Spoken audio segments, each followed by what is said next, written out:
Boa tarde aí, meus amigos.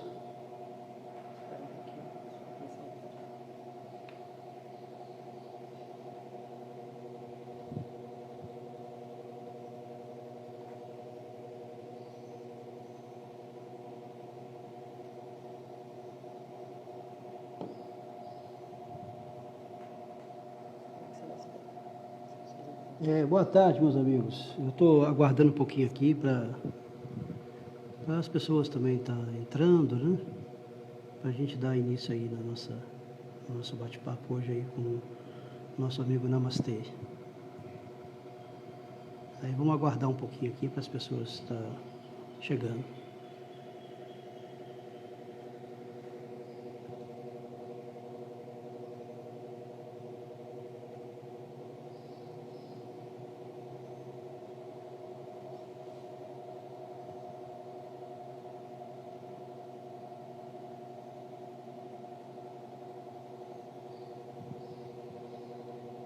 O Namastê já está aqui.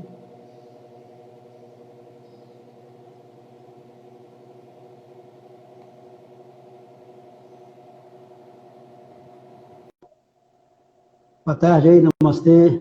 Seja bem-vindo.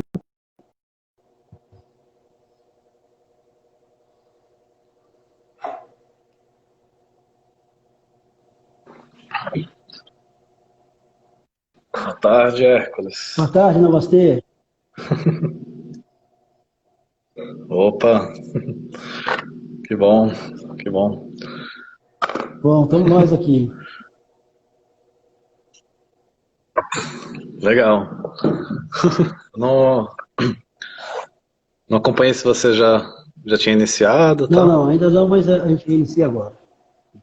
Bom, eu sou Ah, legal, legal. o Hércules Saar, faço parte da rede agroecológica Voz da Mata, aqui do sul da Bahia, e também faço parte da coordenação dos circuitos agroecológicos aqui que dão apoio para a rede. São os projetos de circuito agroecológico, onde a gente dá um apoio em 4 eixos que nós temos, que é um eixo de produção, um eixo de beneficiamento, um eixo de comercialização e um eixo transversal a esses, que é um eixo de crédito, onde a gente apoia os produtores que necessitam, né, de crédito, que é uma coisa bem importante para a gente poder alcançar algumas coisas.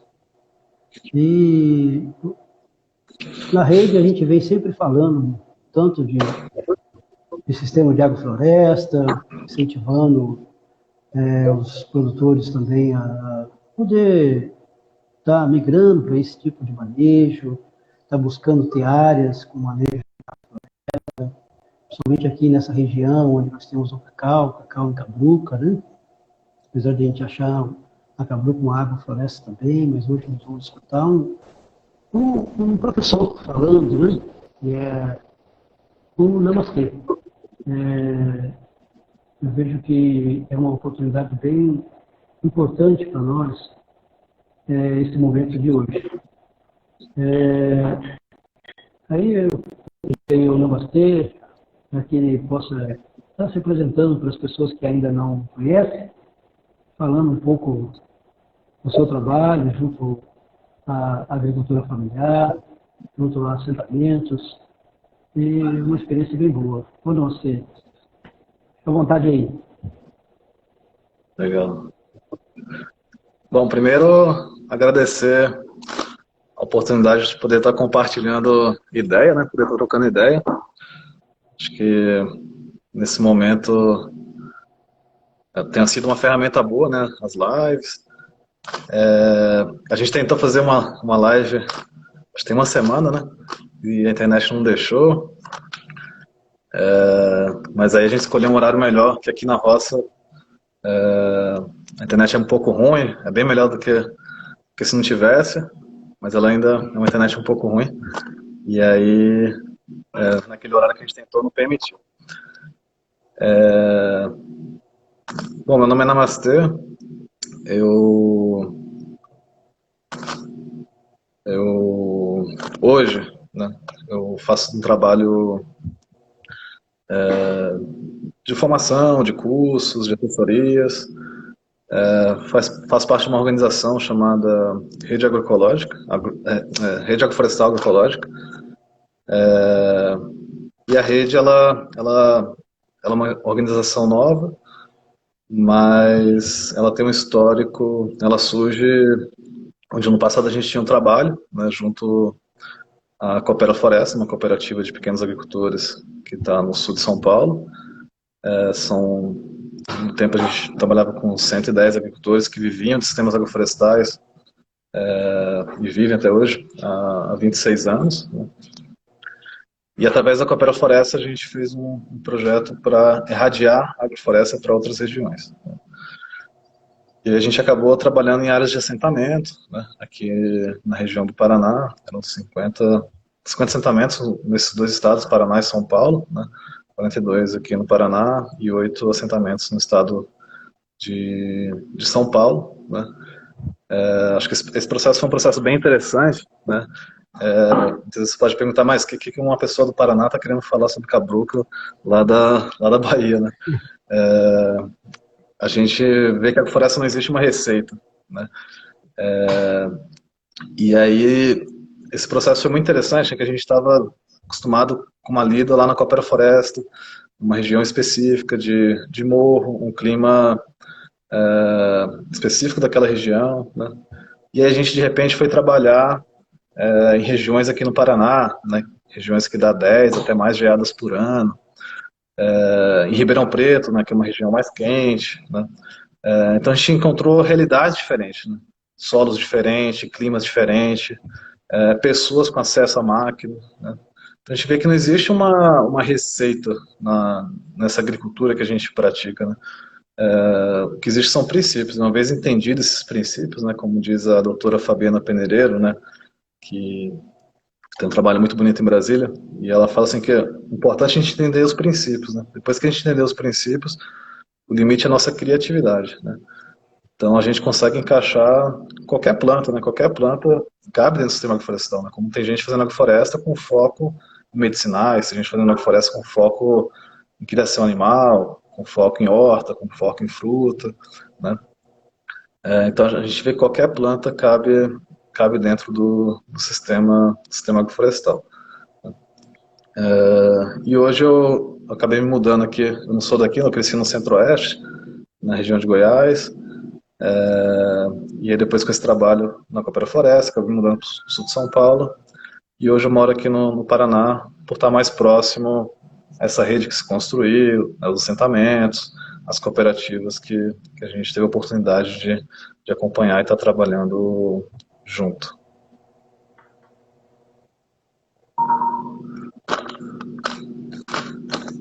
É isso aí, Arcos. Então, Namastê, e fale para nós aí, o que é um sistema de agroflorestal? Na visão do Namastê. Tá, a gente costuma dizer que... Sim. Acho que para mim, explicar agrofloresta nunca foi muito fácil, né? Eu acho que explicar uma coisa... Muitas pessoas perguntam, fala em 3 palavras o que é um sistema agroflorestal. Né? Como é que você vai falar uma coisa tão complexa em 3 palavras, né?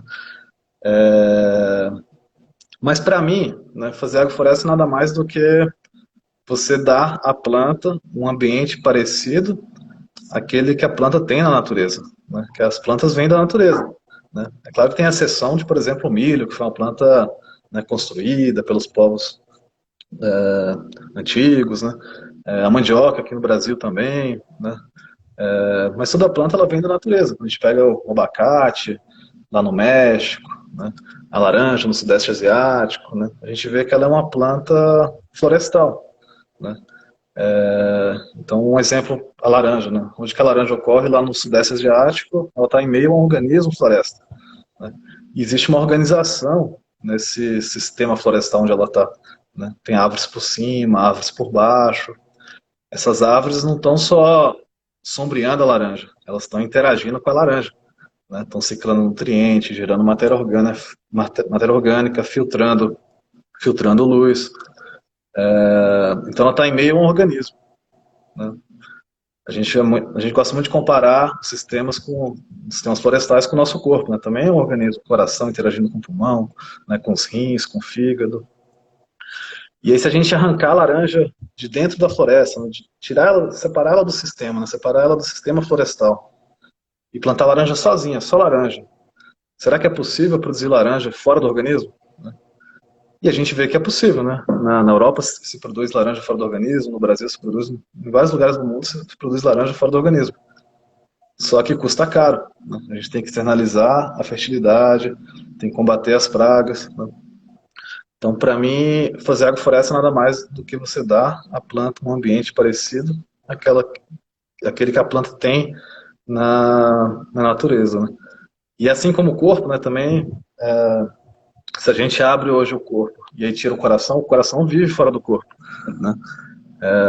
Só custa caro, né? Você tem que ter todo um aparato, todo um ambiente construído para você manter um coração vivo fora do corpo. Dentro do corpo não custa nada, mas fora do corpo custa muito, né? Então, acho que fazer agrofloresta é olhar, né, para o mecanismo floresta, né, entender como que ele funciona, e tentar trazer esses princípios para a agricultura. E, bom, acho que é um pouco isso. E aí aqui a gente tem chamado muito de SAFA, né? Aí tem vários termos, né?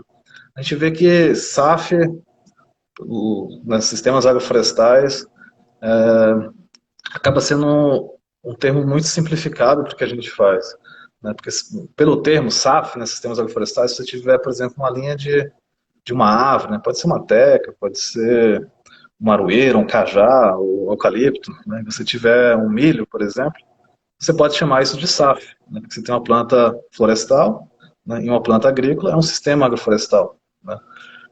E aí algumas pessoas começaram a chamar de SAFs, sistemas agroflorestais sucessionais, né? Quando você coloca o elemento da sucessão, né, no termo, por exemplo, um eucalipto com o milho já não caberia nisso, né? E aqui no sul do Brasil, né, alguns grupos que vêm praticando agrofloresta vem chamando de SAFA, Sistemas Agroflorestais Agroecológicos, né?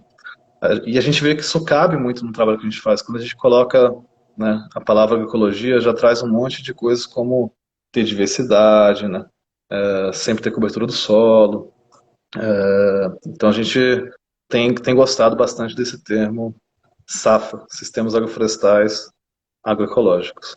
Ô, Namastê, e vamos supor, qual o mínimo de espécie que a gente pode ter dentro de um sistema de agrofloresta? Para você, qual é o mínimo? Uhum, uhum. Uhum. Então, o mínimo é um pouco complicado, né? Mas assim, a gente fala muito nos extratos. Nos extratos, né? E aí, uhum. E aí tem uma coisa que confunde muita gente, né? Porque a gente muitas vezes a gente acha que o extrato é a altura, né? E aí a gente vê um pouco diferente, né? Para a gente o extrato ele é mais uma necessidade de luz de cada planta, né? Então para a gente o extrato é a altura da planta no centro de origem dela, né? Então, por exemplo, se a gente pergunta que extrato que é uma goiaba, e é normal as pessoas falarem que a goiaba é extrato médio, ou então é extrato baixo, porque ela é uma planta de porte baixo, né? Mas a gente vê que não, a goiaba é uma planta de extrato alto, né? Que lá no semiárido brasileiro, onde ela ocorre naturalmente, né, todo mundo é baixinho. E aí na terra de baixinho, a goiaba é uma planta de extrato alto, né? O figo, né, lá no Mediterrâneo, onde ele ocorre naturalmente, né, todo mundo é baixinho. Então na terra de baixinho, o figo é uma planta de extrato alto. Se a gente traz o figo para uma região mais florestal, né, e coloca muita coisa em cima dele, a gente vê que o figo não vai ficar muito feliz, né? Então, o extrato para a gente é a altura da planta, é a necessidade de luz de cada planta, que está relacionado ao centro de origem da planta, né? E aí a gente vê que, para a gente, né, quanto mais diversidade tiver no sistema, melhor, né, para fazer as funções, né, que o sistema precisa. muitas vezes a gente traz, né, para a agricultura um pouco, um pouco do que a gente, né, talvez seja um pouco do reflexo de uma sociedade que a gente vive hoje em dia, né, uma sociedade mais competitiva, né, e a gente acha que as plantas agem dessa forma, né. Então, muita gente olha para um pé de café e um pé de cajá, né, e aí é normal as pessoas falarem que existe competição entre os indivíduos, né, porque o café vai roubar do cajá, o cajá vai roubar do café, né, mas a gente vê que não, né, o que existe é uma cooperação, né. Muitas vezes as plantas vão, o que tem para cima tem para baixo, né? O cajá é uma planta emergente, a gente chama de emergente, aqueles que ficam mais no alto, né? Então o cajá é um pouco mais nessa zona onde vocês estão aí, né? Talvez a Sumaúma na Amazônia, o Jatobá no Cerrado, né? Então são plantas que emergem em meio à floresta, né?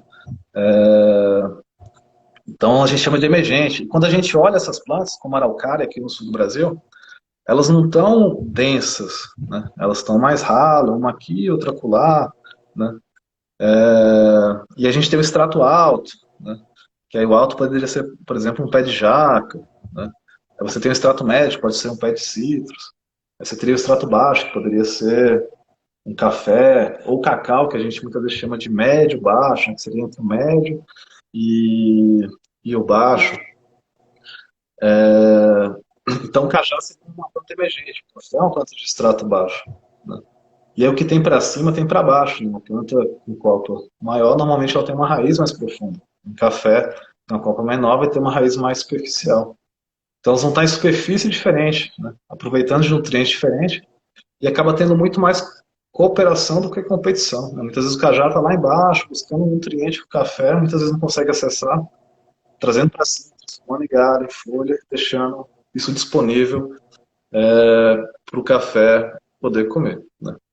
Então, assim, em termos de quantidade mínima, né, sem dúvida, para uma pessoa que, por exemplo, tem um café do deserto, né, a gente costuma falar assim, não, o café é deserto, é só o café no meio do deserto, né, só café.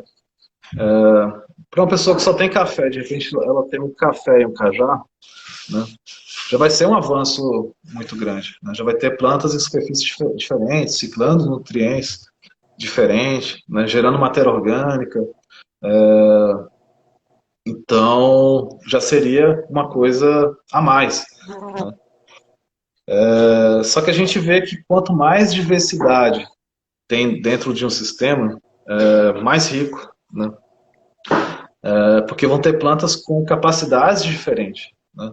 Então, de repente, tem, por exemplo, o urucum, que tem associação com micorrizas que conseguem disponibilizar melhor o fósforo, né? E você vai ter uma glicídia, que tem associação com micorrizas que conseguem fixar nitrogênio, né? Então, acho que quanto maior a diversidade dentro do sistema, melhor, né? Mas poderia se falar que deveria se ter pelo menos esses quatro, né? O emergente, o alto, o médio e o baixo. Esses quatro estratos que a gente fala, né? Ernst, né, chega a falar em 19 estratos diferentes, né? A gente simplifica falando em quatro, mas o Ernst fala, por exemplo, no médio alto, né? No médio baixo, que seria, por exemplo, o cacau, né? Mas eu acho que pelo menos um mínimo de ter esses quatro estratos diferentes dentro do sistema. E, e Mas tendo muito no a nosso caso, paciência de uma... pode falar, Desculpa, pode falar. pode falar. Pode falar você, fale. Não, ter muito, tem muitas vezes essa paciência de uma transição também, né? Muitas vezes uma pessoa que tem só uma cultura, né, de repente ela ter duas já é um avanço muito grande, né? Já é uma mudança muito grande. Mas a gente vê que dentro dos sistemas, quanto maior a diversidade for, melhor, né? Que nem nós aqui no sul da Bahia, que trabalhamos com cacau, né, nós temos muito o sistema cabruca. E o que você pode me dizer assim, existe algum diferencial entre um sistema de agrofloresta e um sistema de cabruca?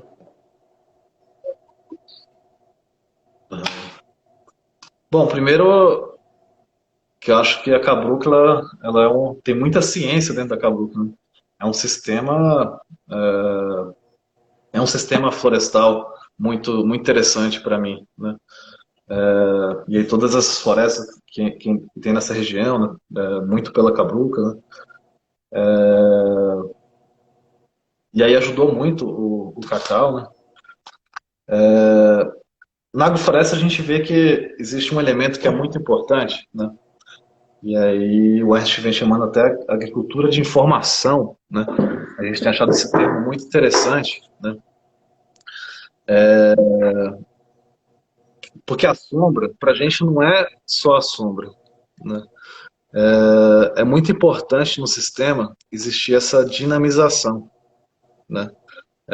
Quando a gente poda uma árvore, né, não é só a matéria orgânica que vai para o solo, né? Todo o descarte de raiz que a planta traz, os hormônios que a planta libera, né? Então essa informação, né? Então essa dinamização, né, que aí o mestre Ernesto traz muito isso nos sistemas, né? E aí quando a gente vai para o México, para Costa Rica, para outros países que praticam muito uma agricultura agroflorestal, né? E sistemas muito parecidos com a cabluca, né? Onde você tem o cacau junto com a letrina e algumas outras plantas, né? Mas não tem, né, essa dinâmica, né, das podas, da sucessão dentro do sistema. Tanto é que muitas vezes são sistemas que são dependentes de insumos externos, né? Então acho que a poda, nessa dinamização do sistema através da poda, eu acho que é um grande, talvez seja uma questão que a gente vê de diferencial no sistema, né? Que a sombra não é só a sombra, né? É importante ter essa sombra sempre rejuvenescida através das podas, né? E sempre buscando ter uma sucessão dentro dos sistemas, né? Tem uma coisa muito interessante que o Ernst fala, né? Que o cacau ele é uma planta florestal, né, da Amazônia. E lá normalmente ele não é uma planta que produz muito, né, todo ano. Ele dá um fruto aqui, outro acolá, né? E aí quando cai uma árvore, né, quando acontece um distúrbio na floresta, quando acontece uma clareira na floresta, e a clareira ela faz parte da floresta, né? Só quem mora fora da floresta e vê a floresta como uma coisa estagnada, acho que a floresta é uma coisa parada, né? Mas a floresta ela não é uma coisa parada, ela é um elemento muito dinâmico, né? Então a clareira faz parte da floresta, né? Quem estuda floresta tropical fala que 20% da floresta está em constante processo de abertura de clareira, né? Então quando acontece isso na floresta, cai uma árvore, cai um pedaço de uma árvore, um pedaço da floresta, isso acontece naturalmente nas florestas, aquele cacau que está estagnado explode de produção, né? Então essa dinâmica, né, das podas, eu acho que é um elemento muito importante para a gente, né, para acelerar os processos. E a nível de uma cabruca, a gente poder enriquecer essa cabruca com outros extratos, né? Onde Uhum. predomina o cacau, porque o produtor ele visa uma produção maior, né? Que é através desse trabalho de manejo, de poda. Mas o que mais nós podemos enriquecer? O que teria um complemento de produção juntamente com o cacau? Uhum. Uhum. Então, eu acho que, assim como em várias outras situações, eu acho que acho que não existe uma monocultura de estratégia, né? Eu acho que poderia se pensar em várias estratégias, né? Talvez uma, uma delas seria tentar trazer um pouco mais da dinâmica, né, das podas para dentro do sistema de cabluca, né? E aí com isso tentar enriquecer, né, colocando outros elementos, tentar ter mais estratificação, né? Isso através das podas. E outra opção, né, é o que a gente faz muitas vezes, e aí em muitas situações a gente faz isso também, né, de talvez pensar em renovar o sistema, né, renovar o sistema. A gente viu muitos agricultores, o Iberê, tem feito isso bastante ali na região de Itacaré, né, o Ernst faz muito isso também, muitas vezes derrubar uma área, né, e aí, junto com o cacau, e aí, nesse momento muitas vezes pode até enxertar o cacau, e aí começar um sistema completo, né. Mas eu vejo talvez essas duas opções, né, ou abrir uma clareira e começar um sistema completo, né, desde o começo, ou entrar podando, né, trazendo mais a dinâmica das podas no sistema, e aí, nesse momento, tentar enriquecer um pouco mais os sistemas de caboclo, né. Legal. E a gente aqui trabalha pouco a questão da poda de sombreamento. Estamos dando início Sim, nisso tudo muito agora, né? Muito novo isso aqui na região do cacau. Aí o pessoal sempre sim. tem assim uma certa uma certa pergunta, uma certa dúvida de que quando se abre muito o cacau, quando se faz uma clareira, ele, dependendo da época do ano, ele tem uma tendência em ter exatamente a questão das pragas e a doença que chega. Qual seria o momento ideal de estar fazendo isso dentro do clima?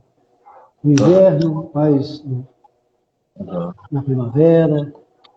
Como é que você vê Uhum. isso? Sim. Eu acho que assim, todo lugar, né, aqui também, por exemplo, eu estou querendo podar algumas aves para fazer um plantio, né? E agora não é o melhor momento de podar, né, porque a planta tá entrando em dormência, né, porque a gente tem um dia um pouco mais curto, um fotoperíodo mais curto, temperatura mais baixa, né? Então não é o momento desse pulsar, né, da planta investir no processo vegetativo, né? Então geralmente a gente faz isso mais no final do inverno, né, quando a planta vai se preparar para vegetar mais, para deslocar a seiva mais para a copa, né? Então não sei exatamente como que é os ciclos aí, né?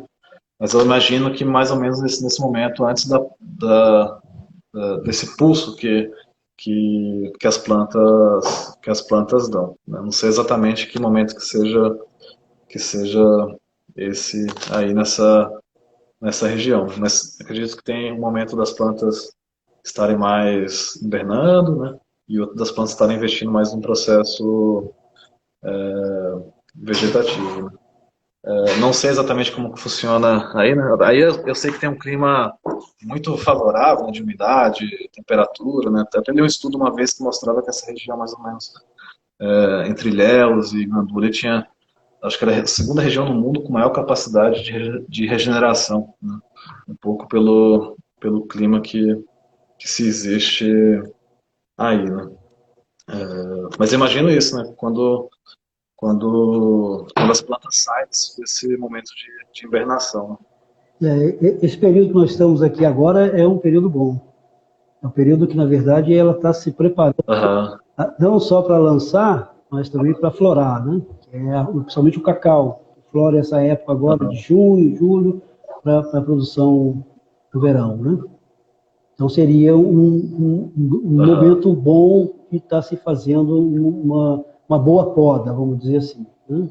Abaixando os extratos, dando início. aham, Isso estaria auxiliando em um tanto de da dinâmica do sistema, né? Do organismo. É, e aham, e, aham, e para quem está aham. querendo começar isso tudo, o que ele deve estar observando para para dar início nisso? Como é isso? Aham.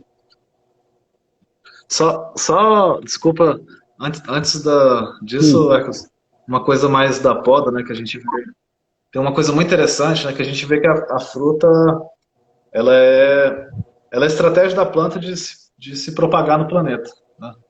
E aí tem algumas ainda que são maravilhosas, como a manga, que ainda faz uma polpa magnífica, né, para atrair os bichos, né? A gente é bicho também e é atraído pela manga, e chupa a manga e depois dispersa, né? É, a goiaba, né, que dá uma fruta maravilhosa, os passarinhos comem e dispersam, né?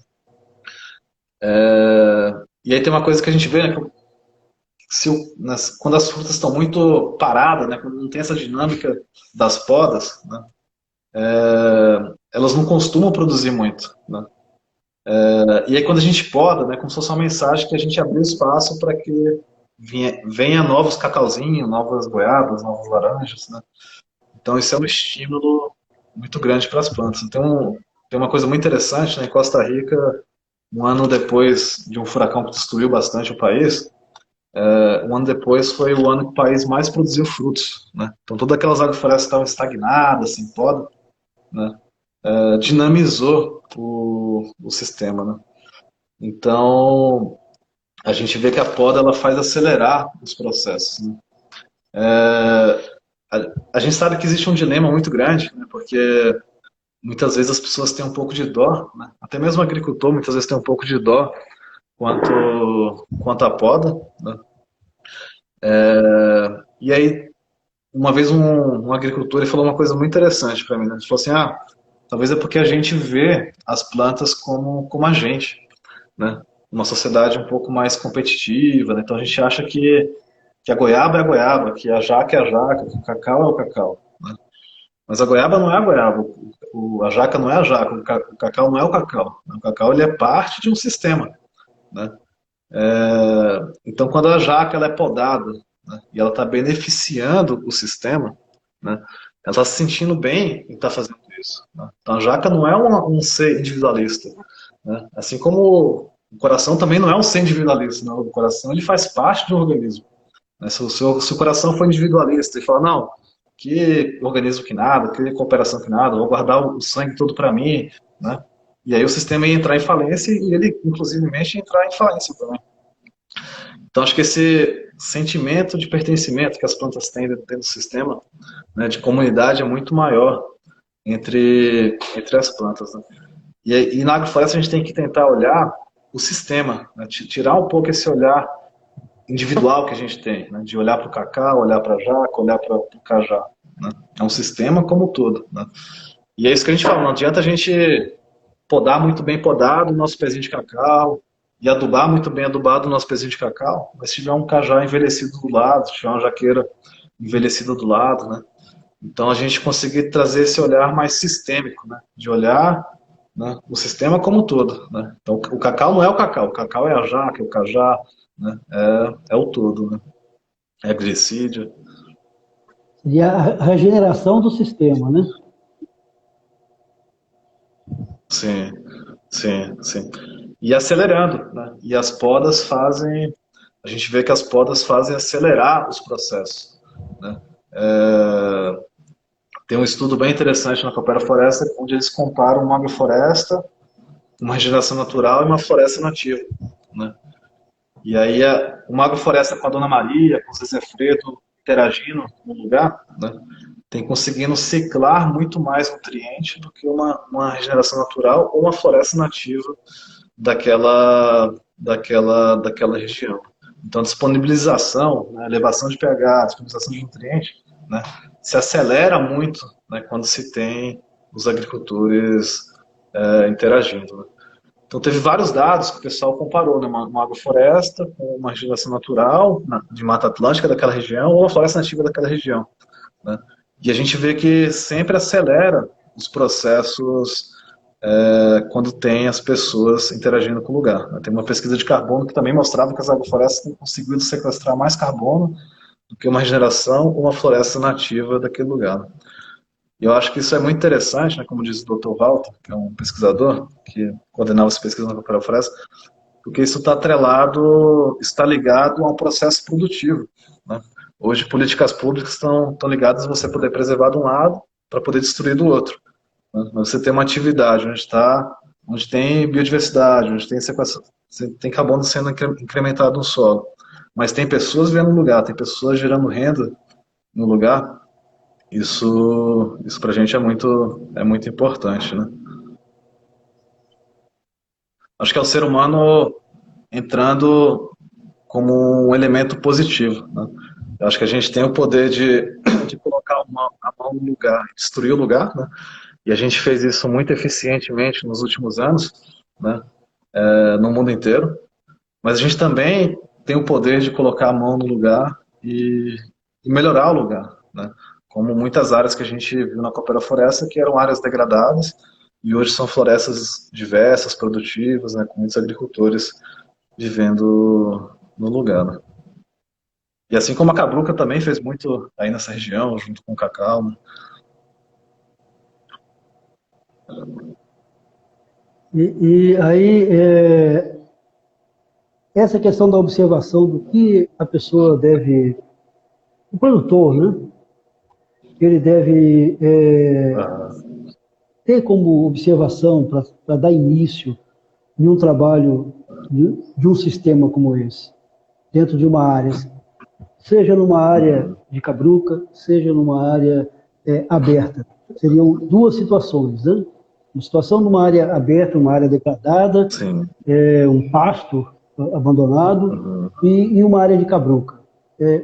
Quais seriam as observações que ele teria que estar tendo para dar início a um trabalho desse? Seriam aí duas perguntas, né? Sim. Sim. Tem um agricultor que a gente trabalhou muito tempo junto, né, o Pedro Baiano. Aí ele fala assim, né, que a agrofloresta é a cara do dono, né? E isso é muito interessante, né, Hércules, porque muitas vezes no mesmo assentamento, né, e aí tinha 80 pessoas fazendo agrofloresta, e aí era um projeto, e no projeto a gente tinha um módulozinho onde a gente conseguia uma semente, umas mudas, uns insumos. E a gente via que um lote era de um jeito e o outro lote era do outro jeito, né? Mas o que que fez, né, aquela agrofloresta ficar daquele jeito, aquela agrofloresta ficar daquele outro jeito, né? Muitas vezes a dedicação que a agricultura colocou naquele plantio, o amor, o carinho, né, o tempo, o entendimento que ela teve do sistema e que conseguiu aplicar, né? Mas eu acho que assim, muitas vezes a gente tem que, acho que é importante olhar os recursos que a gente tem disponível, né? E aí, por exemplo, para mim, para a agrofloresta, um baita recurso é a matéria orgânica, né? Então, se de repente ela começa numa área onde está encapoeirado, então uma área que tem um pasto gordo, né, ela vai ter bastante matéria orgânica, né? E aí, se for uma área de um pasto degradado, né, aí não vai ter nenhuma matéria orgânica, né? Então, acho que para cada situação vai ter uma estratégia diferente, mas um ponto muito importante para a gente é ter a matéria orgânica para começar o sistema. E aí, quando não tem matéria orgânica, a gente brinca que depois que a gente entendeu que a matéria orgânica é importante, a gente dá um jeito, né? Se precisar cortar o cabelo, tirar a barba, a gente vai fazer para poder cobrir o solo para começar o plantio com bastante matéria orgânica. E se não tiver matéria orgânica de jeito nenhum, de forma nenhuma, a gente primeiro planta a matéria orgânica, né? Tem lugares que muitas vezes a gente prepara o solo, e aí planta plantas que gerem bastante matéria orgânica, né? E aí tem várias plantas que têm essa vocação, feijão guandu, né, as crotolárias. E a gente tem usado em muitos lugares alguns capins também, né? Isso tem sido uma quebra de conceito muito grande, né? Porque normalmente o agricultor, a gente brinca que ele quer ver o capeta, mas não quer ver o capim na roça, né? E de repente a gente começa a plantar capim, né? Mas por que plantar capim, né? A gente brinca que assim, se você não gosta de capim de jeito nenhum, se você odeia capim, né, então plante bastante capim. Plantar capim para não ter capim, né? Porque a gente vê que né, tem uma coisa que a gente fala que a terra é descoberta é como se fosse uma ferida, né? Então Deus, a natureza, vai mandar alguém para cobrir aquela ferida. Então vai vir um picão, vai vir uma braquiária, vai vir um carrapicho, né, o que a gente chama de mato, né? Mas quando a gente cobre muito bem aquela ferida, né, os matos não vêm. E uma vez a gente estava no curso, aí um agricultor falou assim, então agora que eu vou fazer agrofloresta eu vou poder aposentar a minha enxada, né?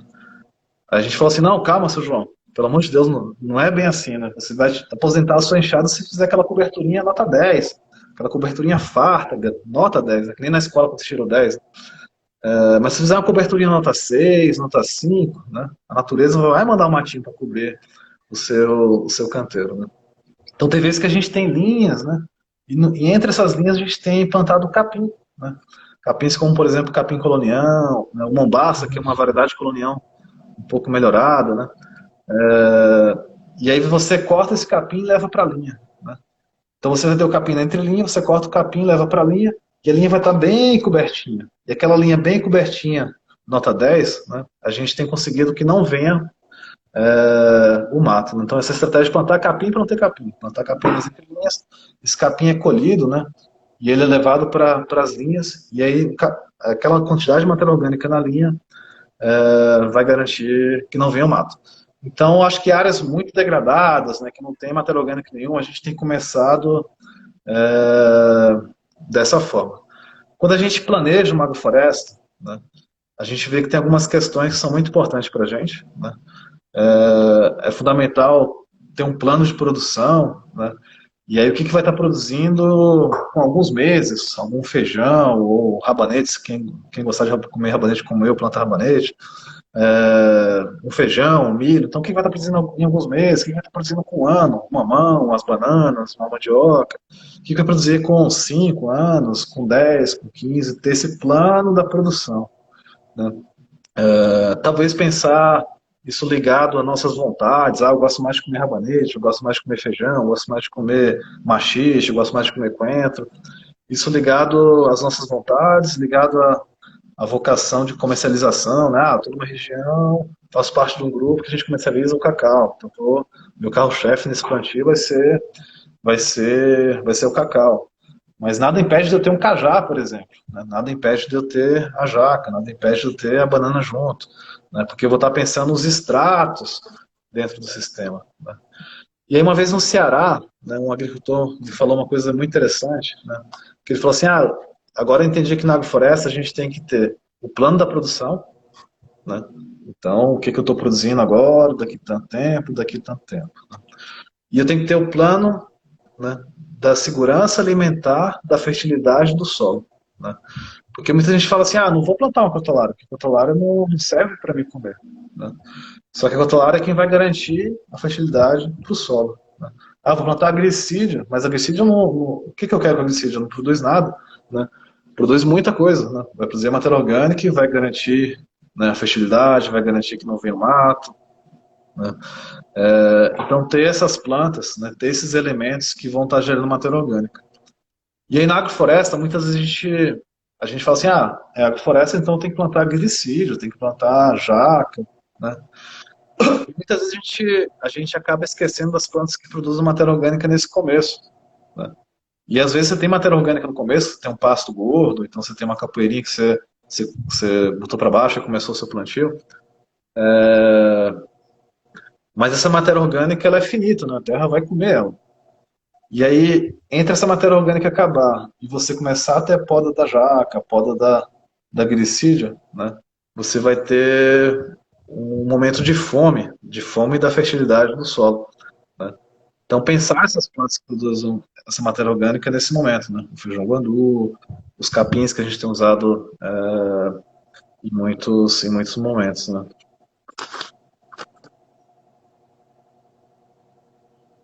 Então, acho que na hora que você vai planejar, né, acho que é muito importante isso, né? Pensar a produção, o que a gente quer estar produzindo em cada momento, pensar a produção para a fertilidade do solo, né? Então, as árvores de poda, as plantas que vão gerar matéria orgânica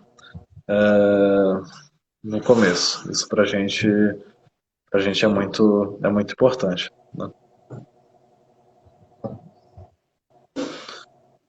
E aí acho que é isso, né? Ter os carros-chefe, né? Por exemplo, entender o mercado. Eu estou aqui em Curitiba, eu não vou produzir coentro, né? Porque coentro, se você mandar para Curitiba, o pessoal até me xinga, né? Então vou plantar as plantas que tem comercialização boa. Vou plantar coentro porque eu sou louco por coentro, adoro coentro, vou plantar coentro para mim. Mas talvez não vou. Então vou buscar um nicho de mercado, algumas pessoas que também gostam de coentro em Curitiba e tal. Mas acho que é isso, pensar as plantas que eu gosto, que eu vou querer, que eu vou conseguir comercializar na minha região, e pensar sempre os extratos, né? Que planta que vai estar em cada extrato, né? Isso acontece nas árvores, mas também acontece no tempo, né? Então a gente tem que olhar para duas dimensões, né? Uma coisa da estratificação, que são esses extratos que a gente falou, outra seria a sucessão, né? Então, para a gente, por exemplo, o milho é uma planta emergente, né? Só que ele é emergente com 3 meses, né? E aí nada impede de eu ter um milhinho com cajá, porque o cajá é emergente, mas o milho também é emergente. Só que se eu planto os dois juntos, né, o cajá vai adorar ter uma mãezinha pé de milho criando o cajazinho, né? E aí o milho é emergente, o feijão é extrato alto, né? Então a gente consegue ter os dois juntos, e todo agricultor sabe isso, né, que milho e feijão dá muito certo, né? Então acho que pensar os extratos, pensar as plantas que vão gerar matéria orgânica, pensar as plantas que a gente vai comercializar, que a gente vai gostar de comer, acho que é um pouco isso, né? E nessas áreas de cabruca, é, a introdução do abacaxi, ele teria que ter uma abertura muito grande, ou você acha que ele, num sombreado, também vai bem? Porque assim, né, Hércules, pra gente o abacaxi ele é extrato médio alto, né?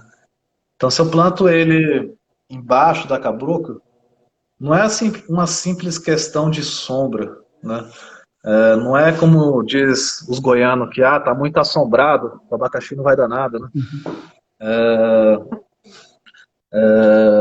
Não é uma simples questão de sombra. É uma questão que se você plantar o abacaxi ali, já vai existir um extrato médio, já vai existir um extrato alto, né? Porque o abacaxi é médio alto. Então o abacaxi ele não vai se sentir bem naquele momento, né? O abacaxi ele é uma planta de extrato médio alto, né?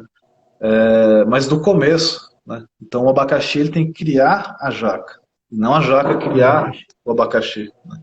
A mesma coisa a gente plantar um milho, a gente plantar um milho embaixo da floresta, a gente sabe que o milho não vai produzir, né? Mas não é por uma questão de sombra, é por uma questão de função, né? O milho não vai ter função naquele momento, né? O milho ele é uma planta de clareira de floresta, né? Quando abre aquela clareira que todo mundo vai voltar, o milho é quem vai criar as árvores do futuro, né? Então acho que o abacaxi ele ficaria mais feliz no começo da agrofloresta, né? Criando as plantas do futuro. Mas de repente você podar bem, né, em alguns lugares mais abertos, daria um abacaxizinho, né? Legal. Eu estou te perguntando isso porque o pessoal me pergunta e às vezes a gente explica, mas é legal de alguém Sim, mais explicar. Ontem mesmo me fizeram essa pergunta. Nós estávamos vendo uma área e, mas eu queria plantar sim, abacaxi aqui. Eu falei, mas abacaxi aqui vai ter que abrir muito, porque ele aham, não vai sair, né? sim, sim, Mas isso é bom de sim, escutar. sim, Tem bastante pessoas que estão escutando e que precisam aham, conhecer mais também. E eu também. E, aham, e nessas áreas, nós temos áreas aqui, nós estamos falando aqui do sul da Bahia, né? Agora nós falamos do sul da Bahia. Mas nós temos áreas no sertão, aham. áreas de caatinga, Ah, sim, sabe? É um outro aham, bioma, né? Que é a região de Irecê. aham, Ali nós temos a rede está lá presente também, junto com agricultores de Irecê, região, né? E por ser caatinga, aham, eles têm assim mas eles estão acostumados a plantar lá cenoura, cebola, e quando a gente fala de agrofloresta, eles ficam um pouco assustados. Fale alguma coisa para nós a respeito da agrofloresta num sistema desse de produção na Caatinga. Como é que a gente poderia estar olhando isso? aham, sim, sim. Então, eu acho que lá é mais importante ainda, né? Primeira vez que eu conheci assim, um trabalho de agrofloresta semiárida foi em 2004. Estava acompanhando o Henrique Souza e o Ernst naquela região de Irecê, Cafarnaum, Uauá, né? E era muito interessante, né? Porque a gente estava viajando assim, a gente, no meio da Caatinga, né? Da Floresta Branca, como quer dizer Caatinga, né? E aí de repente chegava no meio dos oásis, né? Tudo verdinho, os agricultores muito felizes, né?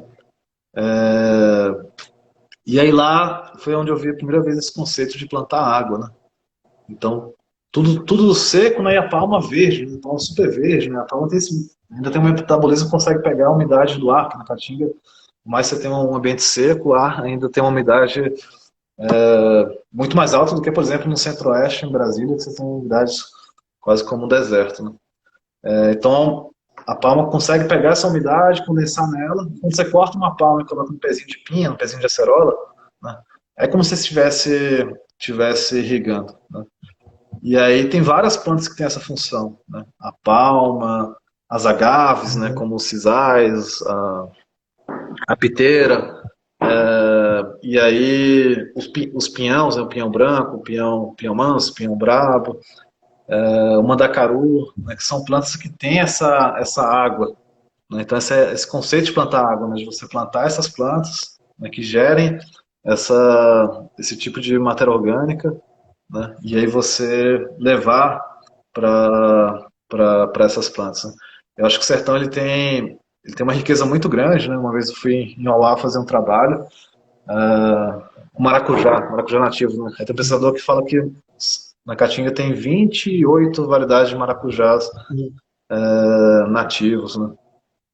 Acho que tem uma riqueza muito grande, né? E para mim, né? Tenho feito um trabalho também no Piauí, numa região bem de semiárida.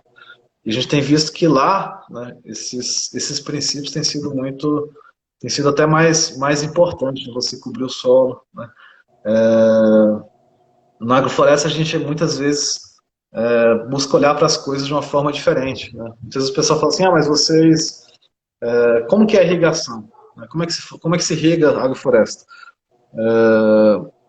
Na agrofloresta se irriga, e a gente fala assim, não, a gente irriga muito, a irrigação, né, quem fizer uma agrofloresta na Caatinga e não irrigar, ele é um maluco, né? Tem que irrigar. Só que o que é uma irrigação? Muitas vezes quando a gente pensa na irrigação, a gente pensa numa mangueirinha com as pessoas, né? Mas para mim a primeira irrigação é cobrir o solo, né? Tem uma pessoa que acompanhou alguns agricultores em Ribeirão Preto, e aí ele acompanhava agricultores que plantavam hortaliça e cobria o solo, né? Tinha floresta, linhas de árvore, podava, né? E aí cobria o solo e plantava hortaliça. E aí vizinhos que plantavam hortaliça do deserto, né? Que era alface aqui, 40, 50 por 50, e entre uma alface e outra era um deserto só, né? E aí couve do deserto, brócolis do deserto, almeirão do deserto. E esse pesquisador ele observava que aqueles agricultores, só de estarem cobrindo o solo, né, eles precisavam molhar até 70% a menos do que aqueles que não cobriam o solo, né? Então, para a gente irrigar, é cobrir o solo. Cobrir o solo é irrigar. A gente até brinca que a primeira aula da agronomia de irrigação devia ser cobertura do solo. Só de você estar cobrindo o solo, você está economizando 70%, até 70% de irrigação, né? Então, acho que ter matéria orgânica, ter muitas dessas plantas que geram essa matéria orgânica com água, né? Ter plantas de diferentes estratos, para ter mais ciclagem de nutriente, para a gente é muito importante, né? E a Caatinga tem uma diversidade tão grande, né? De plantas, são tantas possibilidades, né? Eu acho que tem que ter uma adaptação, né? Aquele bioma, aquele lugar, né? E tem trabalhos muito bonitos, né? Tem o Vilmar em Exu, né, que é Pernambuco, fazendo um trabalho muito bonito. Tem o pessoal no Piauí, tem muitos agricultores até hoje naquela região de Irecê, de Uauá, que fazem trabalhos muito bons ali, né?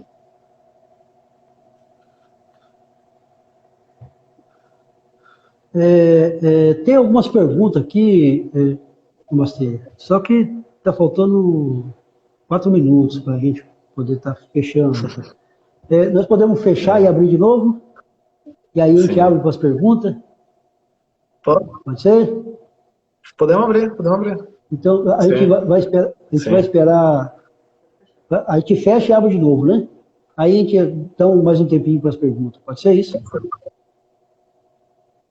Pode ser? Pode ser. Então, pronto. Sentir à vontade. Então, pessoal, eu vou encerrar e aí abro de novo, aí a gente tem algumas perguntas aqui que fizeram, para a gente poder... porque assunto vai ter bastante, nós ter muito bom. Tá legal. Legal.